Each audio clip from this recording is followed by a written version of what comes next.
বাংলাদেশের প্রথম সারির সাংস্কৃতিক সংগঠন উদীচী শিল্পী গোষ্ঠী যুক্তরাজ্য শাখার উদ্যোগে বর্ণাঢ্য আয়োজনের মধ্য দিয়ে 16 ডিসেম্বর মহান বিজয় দিবস পালন করা হয়েছে।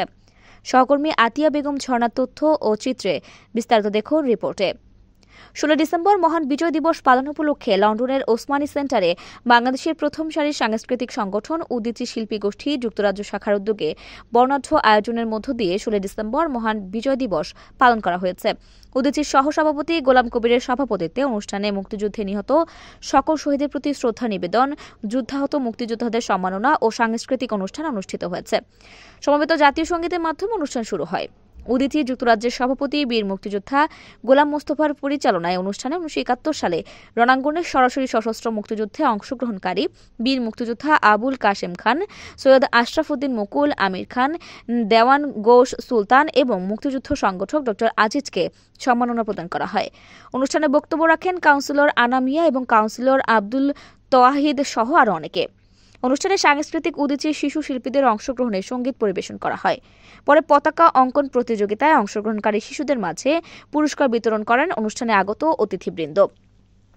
উদীচীর বর্ণাঢ্য সাংস্কৃতিক পরিবেশনা ছিল গণসঙ্গীত পরিবেশন। এতে নেতৃত্ব দেন শিল্পী ড শ্যামল চৌধুরী, শিল্পী হীরা কাঞ্চন হীরক, কুদরতি খোদা, ফামিয়া খান, Farhana lemon, Aziza Sumi, Ruma Zafar, Selina Chowdhury পরিকর।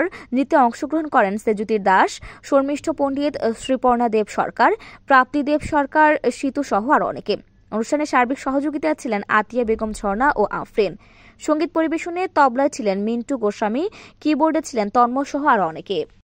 Sitting in a platform with freedom fighters who we as the young generation owe a lot to because of your sacrifice, because of you putting your lives on the line for our freedom.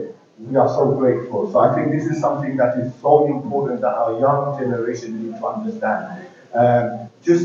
I want to relay a little story. This morning when I got up, I knew it was 16th of December. So usually as politicians, you know, we have a lot of followings in terms of our peers, etc. I wasn't born then. I was born after the liberation. But I thought to myself, I want to put out a meaningful post on my social media, something that we who did not witness the liberation war, what we can do and how we can inspire and learn from yourselves in terms of what you did. So this history, and I think some of the reflection of what happened during the liberation. I think the liberation war is not due to one person or one party or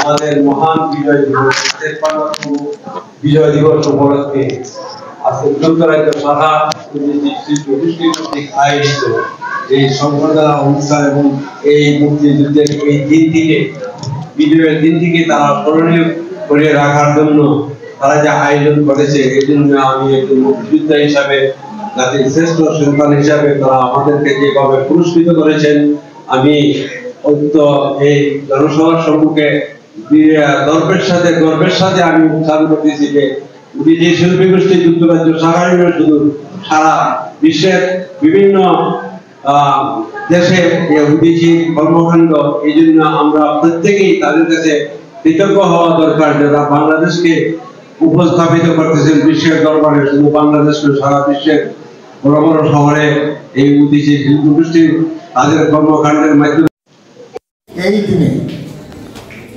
আমি বাংলাদেশে জামালপুরের দিকে রওনা দিয়েছিলাম একটা rifle কাঁধে নিয়ে। সেই জামালপুরে মার্চ করে ঢুকছিলাম 16 ডিসেম্বর। অনেক ইতিহাস, অনেক কাহিনী, যদিও আমি ইন্ডিয়াতে যাইনি সেই যুদ্ধ করতে বা মুক্তিযুদ্ধে, কিন্তু দেশের মধ্যে আমি যেটুকু করেছি আশা করি সবাই সেটা স্বীকৃতি দিয়েছে এবং